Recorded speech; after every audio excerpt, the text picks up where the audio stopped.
আশা করি সবাই ভালো আছো। তো আজকের এপিসোডে আমরা কি দেখতে যাচ্ছি, গত এপিসোড থেকে একটু বলি। গত এপিসোডে আমরা কি দেখেছিলাম সেটা হচ্ছে যে সমতলীয় বলজোটই আমরা অঙ্ক করেছিলাম, সমতলীয় বলজোট, অসমবিন্দু বল।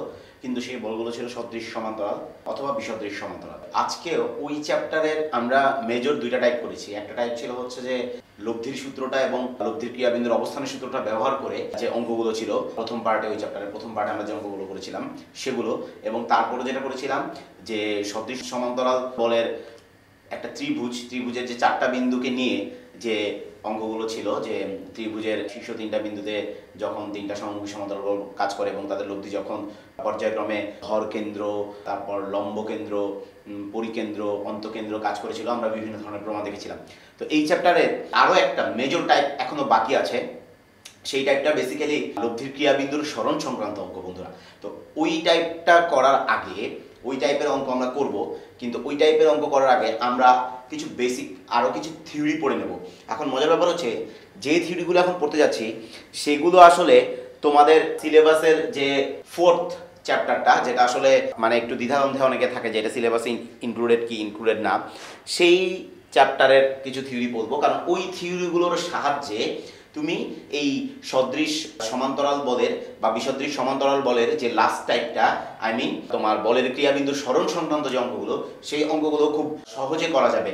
তো সেই সহজে করার লক্ষ্যে আমরা আগে পরবর্তী চ্যাপ্টার যেটা ছিল এই বলের মোমেন্টের চ্যাপ্টার, সেই চ্যাপ্টার রিলেটেড বা সেই চ্যাপ্টারের সাথে সংযুক্ত আমরা কিছু থিওরি পড়বো। সবগুলো থিওরি না, কিছু থিওরি পড়বো, যেটা দিয়ে আমি এই চ্যাপ্টার অঙ্কগুলো করতে পারবো খুব ইজিলি। তাহলে বন্ধুরা এখানে দেখো আমরা আসলে আজকে আইডিয়া নিব কি কি সম্পর্কে। দেখো প্রথমে আমি লিখেছি বলের মোমেন্ট, হ্যাঁ, মোমেন্ট অফ ফোর্স। তো বলের মোমেন্ট সম্পর্কে আইডিয়া নিব। তারপর একটা জিনিস শিখবো, সেটা হচ্ছে দ্বন্দ্ব বা যুগল বলে বা জোর বলে, দ্বন্দ্ব যুগল বা জোর, ইংলিশে কাপল বলে। আচ্ছা, এরপর শিখবো হচ্ছে সেই দ্বন্দ্বের মোমেন্ট। হ্যাঁ, তোমরা বলের মোমেন্ট যখন শিখবে সেখান থেকে দেখবে আমরা দ্বন্দ্বের মোমেন্টও কি, দ্বন্দ্বের মোমেন্ট কিভাবে বের করতে হয়, এবং দ্বন্দ্বের মোমেন্টের সাথে আরেকটা জিনিস শিখবো সমতুল্য জোর বা যুগল বা ইকুইভ্যালেন্ট কাপল বলে, সেটা কি। এবং তারপরে লাস্টে যেটা দেখবো, এই জিনিসটা হচ্ছে আমাদের মেইন পয়েন্ট অফ ইন্টারেস্ট, যে এই জিনিসটা শেখার জন্যই আসলে আমরা এটা অ্যাপ্লাই করে আমার এই সদৃশ সমান্তরাল বা বিসদৃশ সমান্তরাল বলের যে লাস্ট ক্যাটাগরিটা, যে বলের ক্রিয়াবিন্দুর সরণ সংক্রান্ত অঙ্ক, সেটা বেসিক্যালি এই থিওরিটা দিয়ে হবে। আর এই থিওরি বোঝার আগে আসলে তোমাদেরকে এই জিনিসগুলো বুঝে আসতে হবে, এই জন্য আমি এগুলো এখানেই আলোচনা করে ফেলছি।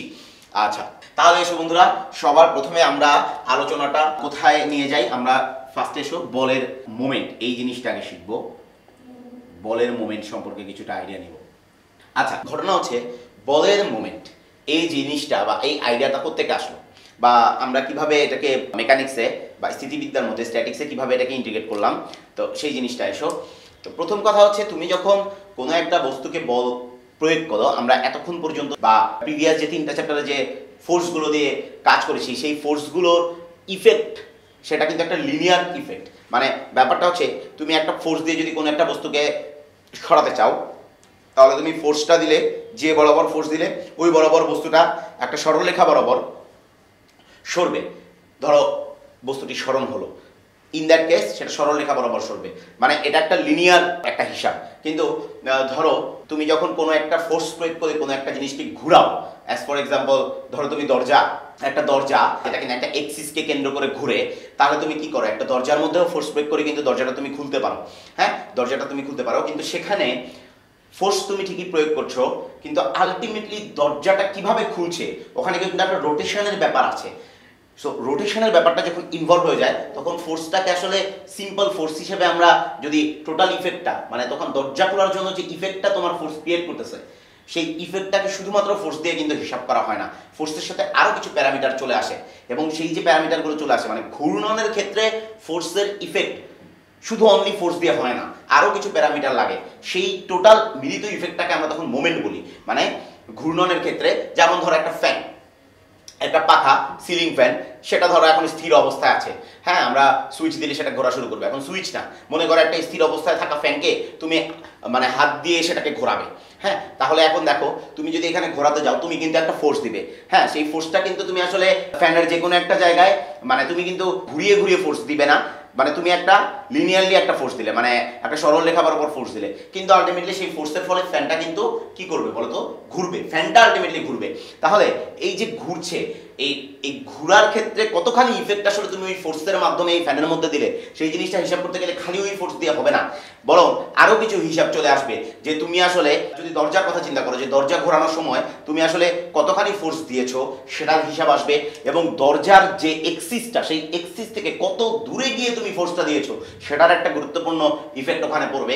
এবং ইভেন দরজা যদি একটা তল চিন্তা করো, সেই তলের সাথে কত অ্যাঙ্গেলে তুমি ফোর্সটা দিয়েছো সেটারও একটা হিসাব কিন্তু সেখানে চলে আসতে বাধ্য। তাহলে বলের মোমেন্ট এই জিনিসটাকে আমরা এভাবে চিন্তা করতে পারি, যেমন আমি যে সিনারিওগুলি বলেছি সেটার মধ্যে একটা বলেছি যে দরজা, হ্যাঁ, দরজা খোলার ব্যাপারটা, যে মনে করো সাপোজ এটা হচ্ছে তোমার একটা রুমের দরজা ছিল, এই দরজা, তো এই দরজায় যখন তুমি ফোর্স প্রয়োগ করবে, তুমি ধরো অনেকভাবেই তুমি ফোর্স প্রয়োগ করতে পারো, এই তলের উপর ডিপেন্ড করে। ধরো তুমি এইভাবে, মানে আমি এই ডিরেকশনটা দিয়ে আসলে বোঝাতে যাচ্ছি, তুমি মনে করো কোনো একটা সার্টেন অ্যাঙ্গেলে তুমি এই পয়েন্টে গিয়ে কি করেছো, ফোর্স প্রয়োগ করেছো, এই ফোর্স প্রয়োগ করার ফলে দরজাটা কিন্তু খুলবে। আবার মনে করো তুমি ফোর্সটা এই বরাবর একটা ডিফারেন্ট অ্যাঙ্গেলে প্রয়োগ করলে, বা তুমি এখানে মনে করো 10 নিউটন মানের ফোর্স প্রয়োগ করেছিলে, এখানে মনে করো 5 নিউটন মানের ফোর্স প্রয়োগ করেছো, অবশ্যই দুইটা ইফেক্ট আলাদা আলাদা হবে, এটা সবাই বোঝো। আবার মনে করো যেহেতু দরজাটা আমার এই এক্সিসটাকে কেন্দ্র করে ঘুরছে, এটা কিন্তু আমার এক্সিস, মানে এই এক্সিসকে কেন্দ্র করে হচ্ছে আমার দরজাটা ঘুরছে, তাহলে তুমি যদি ফোর্সটা আবার এখানে প্রয়োগ না করো, মনে করো 10 নিউটন ফোর্সটাই যদি তুমি ঠিক এই অ্যাঙ্গেলেই এইখানটায় প্রয়োগ করো, তাহলে কিন্তু সেটার ইফেক্ট আবার ডিফারেন্ট রকম হবে। হ্যাঁ, এই জিনিসগুলো আসলে তুমি একটু কমন সেন্স থাকলে তুমি নিজে এটা ট্রাই করে দেখতে পারো। একটা দরজার মধ্যে তুমি একটা সার্টেন অ্যামাউন্টের একটা প্রেশার ক্রিয়েট করো, সেটা হচ্ছে এক্সিস থেকে মনে করো সাপোজ তুমি 2 হাত সমান ডিস্টেন্সে যে একটা ফোর্স প্রয়োগ করলে, সেই একই মানের ফোর্স তুমি 1 হাত দূরে, এক্সিস থেকে 1 হাত দূরে প্রয়োগ করো, দেখবে সেম ইফেক্ট কিন্তু দরজার উপর পড়ছে না, কারণ এখানে রোটেশনের একটা ব্যাপার আছে। তাহলে এখানে যে হিসাবটা আসবে সেটা হচ্ছে তোমাকে আসলে শুধু ফোর্স না, ফোর্সের মোমেন্টটা হিসাব করতে হবে। তো বন্ধুরা, তোমরা ফিজিক্সে অলরেডি ফোর্সের মোমেন্ট এই জিনিসটা সম্পর্কে তোমাদের আইডিয়া অলরেডি অর্জিত হয়ে গেছে যদি ফিজিক্সে পড়ে থাকো। সেটা হচ্ছে তোমরা টর্ক পড়েছো। টর্ক জিনিসটা কি, সেই জিনিসটাই আসলে টর্কের যে ভ্যালুটা, টর্ক তো একটা ভেক্টর, এই টর্কের যে ভ্যালুটা, সেই ভ্যালুটাকে আমরা আসলে বলের মোমেন্ট বলি। মানে ওই বল দিয়ে কতখানি ঘূর্ণন প্রবণতা তুমি তৈরি করতে পারছো, হ্যাঁ, সেটাকে আসলে আমরা টর্কের যে মানটা, সেটাকে আমরা বলের মোমেন্ট বলি। এবং টর্কের মানটার মধ্যে আরো স্পেসিফিক করে বলে দিচ্ছি যে ফোর্সটা তুমি কোন অ্যাঙ্গেলে দিবে, এটা কিন্তু একটা ব্যাপার। হ্যাঁ, যেমন মনে করো আমরা যদি এখানে ধরো একটা সিনারিও চিন্তা করি, মনে করো এটা হচ্ছে একটা ঘড়ির কাঁটা, হ্যাঁ, ঘড়ির কাঁটা, এটা এই বিন্দুকে কেন্দ্র করে আমার এই ঘড়ির কাঁটা, মনে করো এটা হচ্ছে আমার ঘড়ির মিনিটের কাঁটাটা, মনে করো অভিকর্ষ বলের প্রভাবেই এটা এই বরাবর নিচের দিকে হয়ে আছে, হ্যাঁ, এটার কিছুটা ওজন আছে। তাহলে এখন এটাকে আমি ঘোরাতে চাই, এটাকে যদি আমি ঘোরাতে যাই আমি ফোর্স প্রয়োগ করতে পারবো। দেখো বন্ধুরা, এখানে আমি কয়েকটা সিনারিও তোমাকে বলি। মনে করো কেউ একজন এখানে 5 নিউটন মানের একটা ফোর্স প্রয়োগ করবে। এখন 5 নিউটন মানের ফোর্সটা মনে করো এই পয়েন্টে এসে 5 নিউটন মানের একটা ফোর্স প্রয়োগ করলো, তাহলে কিন্তু এটার মধ্যে একটা ঘূর্ণন প্রবণতা তৈরি হবে। হ্যাঁ, এবং যদি ফোর্সটা ইনাফ শক্তিশালী হয়, যেটা কিনা এই হালকা বা তোমার এই যে দ্বন্দ্বটা, এই দ্বন্দ্বটা তো একটা লোহা দিয়ে তৈরি বা এটার একটা সার্টেন ওজন আছে, তুমি এই দ্বন্দ্বটাকে ঘোরানোর জন্য যদি 5 নিউটন ফোর্সটা ইনাফ হয়, তাহলে সেই 5 নিউটন ফোর্সটা কিন্তু ওকে কিছুটা হলে ঘোরাতে সক্ষম হবে। এখন আমার কথা হচ্ছে, সেই একই দণ্ড রেখে আমি যদি এইখানটাতে 5 নিউটন মানের ফোর্স প্রয়োগ করি বা এইখানটাতে 5 নিউটন মানের ফোর্স প্রয়োগ করি, দেখো বন্ধুরা, তিনটা সিচুয়েশন। তুমি এই পয়েন্ট অফ রোটেশন, যেটা এইটা হচ্ছে পয়েন্ট অফ রোটেশন, এইখান থেকে মনে করো তুমি সাপোজ এটা হচ্ছে r1 ডিসটেন্স, তুমি এখান থেকে মনে করো r2 ডিসটেন্স, বা এখান থেকে মনে করো এই ডিসটেন্সটা হচ্ছে r3। তাহলে তুমি তিনটা ডিফারেন্ট ডিসটেন্সে যে একই মানের বল একই অ্যাঙ্গেলে প্রয়োগ করছো, এবং আমি সেই অ্যাঙ্গেলটা তোমাকে ডিফাইন করে দিচ্ছি যে তুমি একদম কিভাবে ফোর্সটা প্রয়োগ করছো, লম্বভাবেই তুমি ফোর্সটা প্রয়োগ করছো। তাহলে কিন্তু দেখো সব সিনারিও সেম, জাস্ট একটা প্যারামিটারকে আমি ভ্যারি করছি। কোন জিনিসটাকে ভ্যারি করছি, যে পয়েন্ট অফ রোটেশন যে বিন্দুটা, সেই বিন্দুটা থেকে আমি কিন্তু ডিসটেন্সটা ভ্যারি করছি, যে r1 ডিসটেন্সে যে একবার ফোর্স প্রয়োগ করছি, একই মানের ফোর্স আমি একবার r2 ডিসটেন্সে, r3 ডিসটেন্সে। এবং তোমার কমন সেন্স থেকে তুমি এটার অ্যান্সারটা পেয়ে যাবে যে কোনটা আসলে এই কাঁটাটাকে ঘোরানোর জন্য সবচেয়ে বেশি ইফেক্ট ফেলতে পারবে। তুমি বন্ধু অবশ্যই দেখবে সবচেয়ে দূরে যেটা, এই 5 নিউটন মানের ফোর্স যেটা সবচেয়ে দূরে r3 ডিসটেন্সে কাজ করছে, সেটার এফেক্ট এখানে সবচেয়ে বেশি হবে, সবচেয়ে সাকসেসফুলি বা সবচেয়ে বেশি পরিমাণে এটা তোমার এই জিনিসটাকে ঘোরাতে পারবে।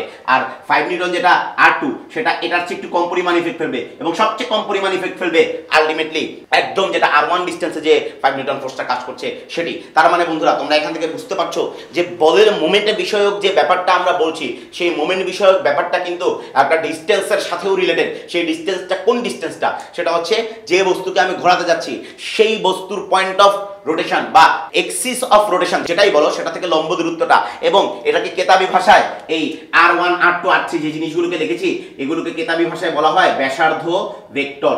তো আমরা আসলে ওই কেতাবি ভাষায় যাচ্ছি না, আমরা জাস্ট নরমাল একটা লম্ব দূরত্ব হিসেবে এই জিনিসটাকে কনসিডার করছি যে ঘূর্ণন বিন্দু থেকে বলের প্রয়োগ বিন্দুর লম্ব দূরত্ব। এই জিনিসটা আমরা এখানে একটু লিখে দেই যে এই R1 R2 R3 ডিসটেন্সগুলোর রিয়েলাইজেশনটা কি, এগুলো হচ্ছে ঘূর্ণন বিন্দু থেকে বলের প্রয়োগ বিন্দুর দূরত্ব।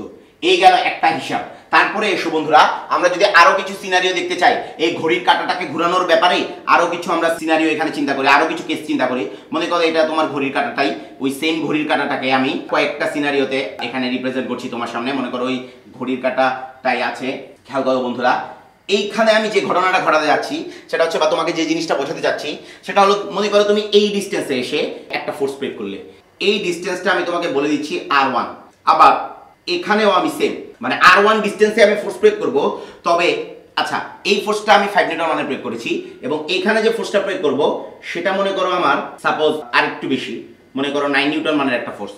আর এইখানে যে ফোর্সটা আমি প্রয়োগ করছি সেটা মনে করো আরেকটু বেশি, মানে ডিস্টেন্স কিন্তু R1 এ আছে পয়েন্ট অফ রোটেশন থেকে, কিন্তু এই ফোর্সটার মানটা আরো বড়, মনে করো এটা হচ্ছে আমার 15 নিউটন মানের একটা ফোর্স।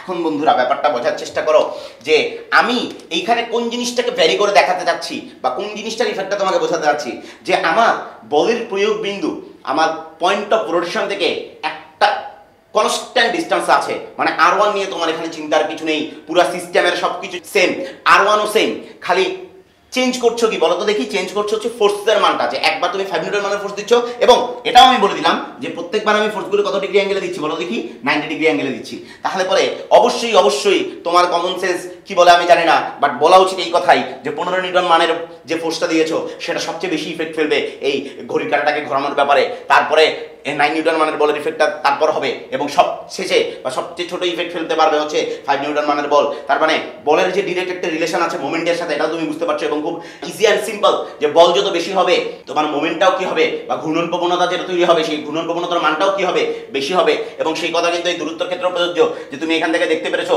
যে দূরত্ব যত বেশি হবে তত আমার ইফেক্টটা, বলের মোমেন্টটা বা ঘূর্ণনের ক্ষেত্রে যে ইফেক্টটা সেই ইফেক্টটা বেশি হবে।